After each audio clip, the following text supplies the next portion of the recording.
AJ, John Worrell with the Associated Press. How you doing? Good. How are you? Good. Good. You spoke about being more comfortable in the defense after the game on Sunday. Was it more of you adjusting to what the Bills are doing in this defense, or maybe was it something the coaches saw and adapting to what your skills might be? What do you think? No, I think it was more position-based. Obviously, I have familiarity with this defense. I've been a part of it when I was in Carolina, so I have a thorough understanding of the defense. But for me, is personally where I fit within that defense. With Matt being out, being injured, I got kicked over to the real linebacker spot. So to be honest, it took me a little while to feel comfortable, but that's not an excuse. I don't use that as an excuse. I expect to play the best of my ability to play my best football regardless of where I'm put. But for me, it was finding that familiarity and just going out and playing free. So. And I was remiss in congratulating you on being the AFC Defensive Player of the Year. So congratulations on that.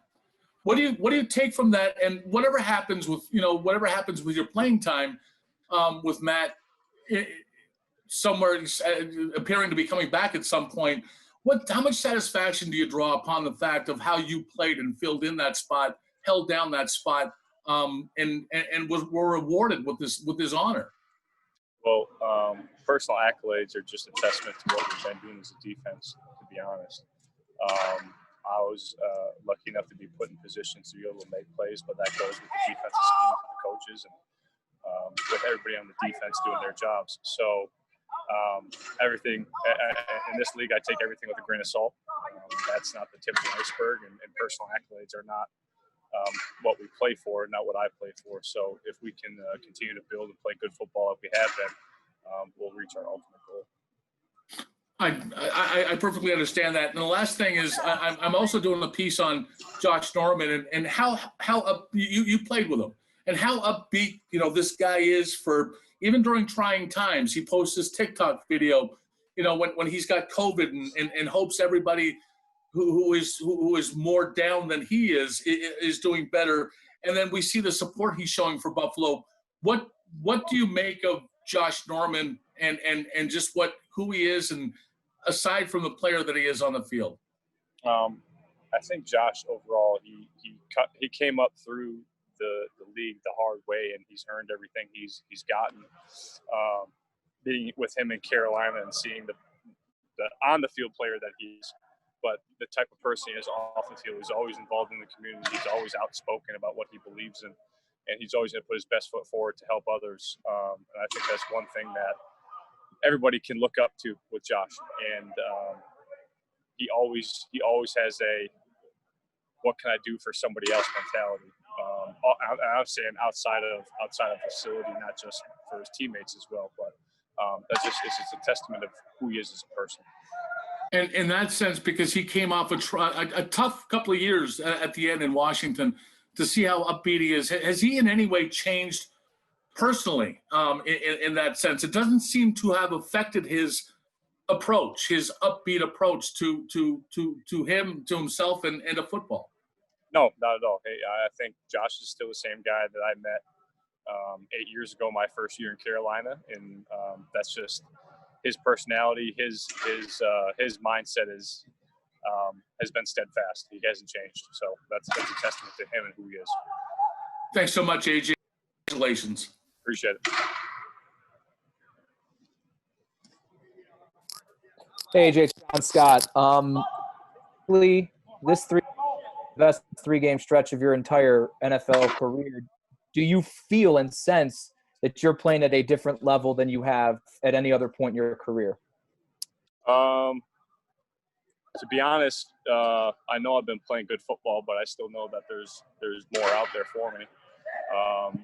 Even on Sunday, I know I missed some plays. I left some plays on the field, but I felt like I've always played at a high level. I prepare at a high level every single week. So whether or not that's reflected in the stat line or not, my mentality and my preparation hasn't changed over my entire career, but it is nice to string these games together because I want to be able to contribute to to the team to help the team win, and that's for me what's most important. I know you mentioned role and being comfortable is a big reason that you've been so successful recently. Is there something or any part of concern that if your role does take a little step back with Matt's return, that momentum might get stalled as well? No, there's no concern. I mean, that's I understand how this league works, and I understand my role when I came here. And like I said, I came here to help to contribute to win. And whether or not my role changes or time on the field changes, that's not a concern to me. All I have to do is try to obviously maximize the time that I am on the field. AJ.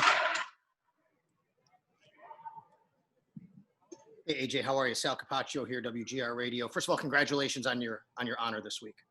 Appreciate it. Thank you. So the defensive numbers, you guys have just been better over the last 5 games than you were the first 6. There was no training camp, not much of a training camp. There was a lot of the OTAs, some new parts. You've been in this league long enough can you speak to how much that impacted that and how much it really just may have taken a few weeks to get everybody on the same page? And as they say, it's a marathon and not a sprint. Yeah. I could say that obviously anytime you're stripped of preseason games and being able to evaluate and really mend or meld together as a defense during those first 4 preseason games and kind of work out kinks that we didn't have necessarily the opportunity to do this year. You could use that as an excuse, but at the same time, every single league and every single team in the league was in the same situation that we were. So, and you could see that across the league that other teams as well, week 1, week 2, week 3, everybody had some growing pains. And for us, obviously ours, like you said, the first 6 games, we weren't up to our standard of where we wanted to be. In these last 5 games, we turned it around. But I can say as a defense, I mean, you just have to take it one game at a time. You can't look down the road. You can't look in the past. You have to look here in the now and what we have to do to beat the 49ers. You know what I mean? And I think when we focus on the here and now, we can take care of what we need to take care of and just try to put our best foot forward to win games. At the end of the day, the stat sheet gets thrown out the window. It matters what's in the win column. Obviously, we want to be at the top of the league in all the stat sheets and all the categories, but most importantly, we have to get the win, and that's how we're moving forward. Tell me about playing with Tremaine Edmunds, guy. Now, he plays a position you are familiar with. You've played in your career, obviously, especially at his young age, playing so much football already. What have you seen from him, and just kind of like what does he bring to the table, basically? I mean, Tremaine's a very smart player. I think he prepares the right way, studies the right way, and he takes full and complete ownership of the defense, and that leadership role is what you need with the Mike linebacker, making all the calls, getting guys aligned. And if something goes wrong, he's obviously the guy and a leader to step up and take blame. And to see not only his athletic ability with how how big he is and his physical stature, his ability to move, to make plays, to get off blocks.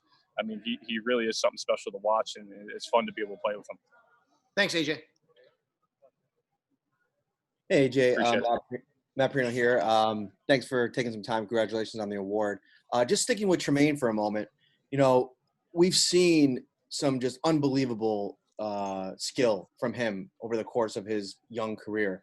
And, I mean, you've played with some really, really good linebackers over the course of your career. There's some people that sometimes suggest that he might be better suited to be an edge rusher or an outside linebacker. I mean, from your vantage point, how do his specific skills out there lend itself to being a great middle linebacker?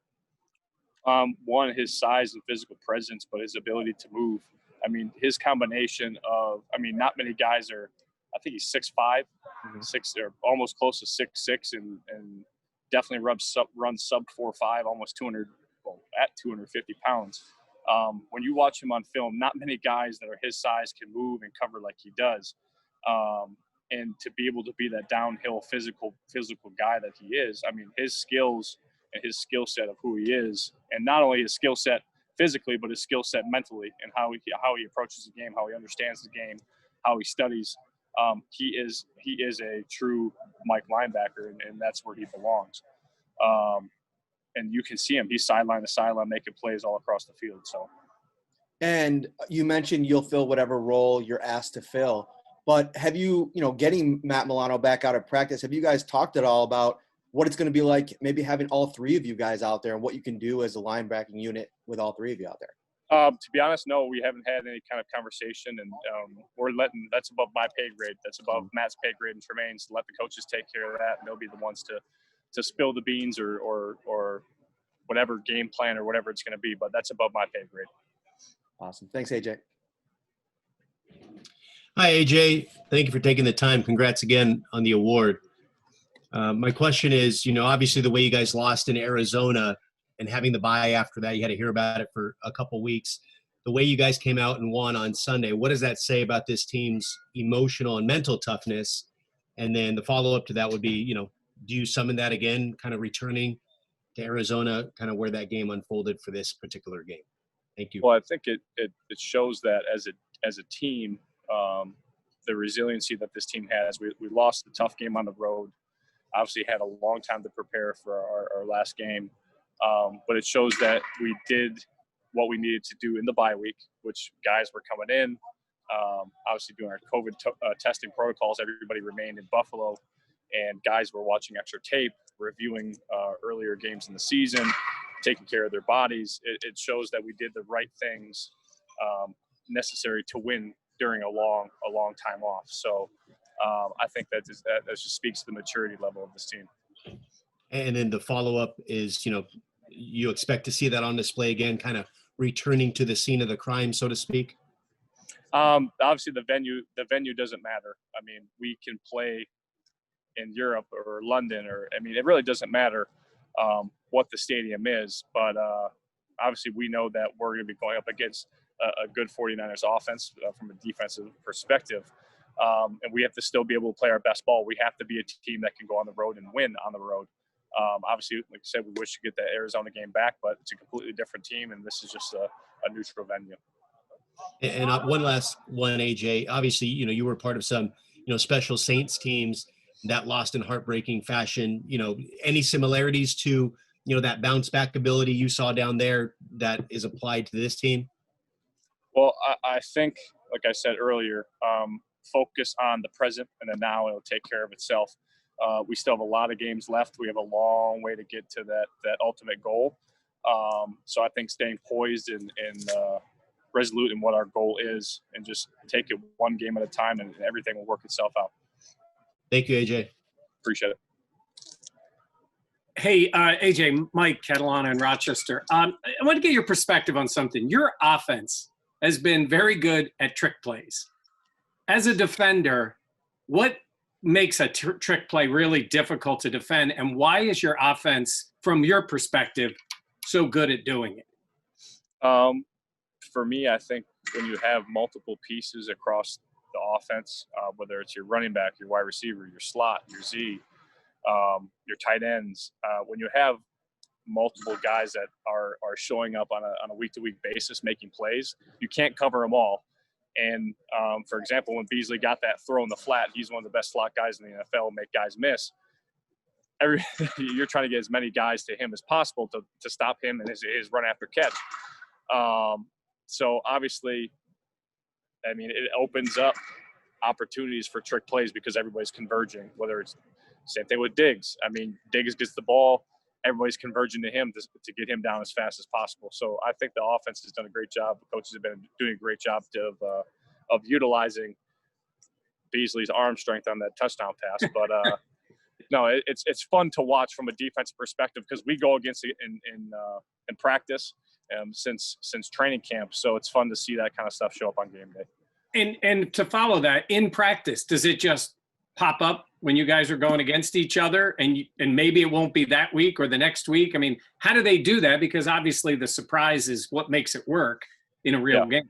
Well, I think the coaches, same thing. I think the coaches have their playbook of where they want to sprinkle in some trick plays here and there. And like you said, during training camp, stuff will just show up. It'll be a 1st and 10, like a normal start of a drive, and they'll come out with a trick play or a flea flicker or whatever it is. So we defensively, we don't know. And even during the game week, we really don't know what they're going to play or what they're going to call. So that's why I said it's a surprise for us too. Great. Thanks very much. Appreciate it.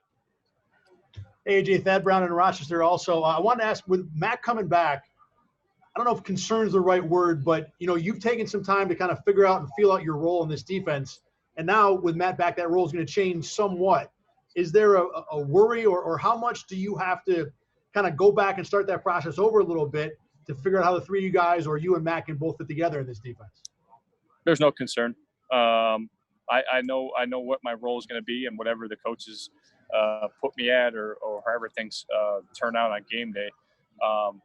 We all prepare the same, and we all prepare that we're going to play every single snap. So regardless of how things unfold, it doesn't change anything. So, I mean, obviously you're not going back to square one with this because you found, things and plays and spots where you can be effective in this defense, but it's going to change somewhat, correct? Or it have to? Well, to be honest, I can't say that it will. I can't say that it has. All I know is we're preparing to play I'm preparing like I have prepared for the entirety of the season.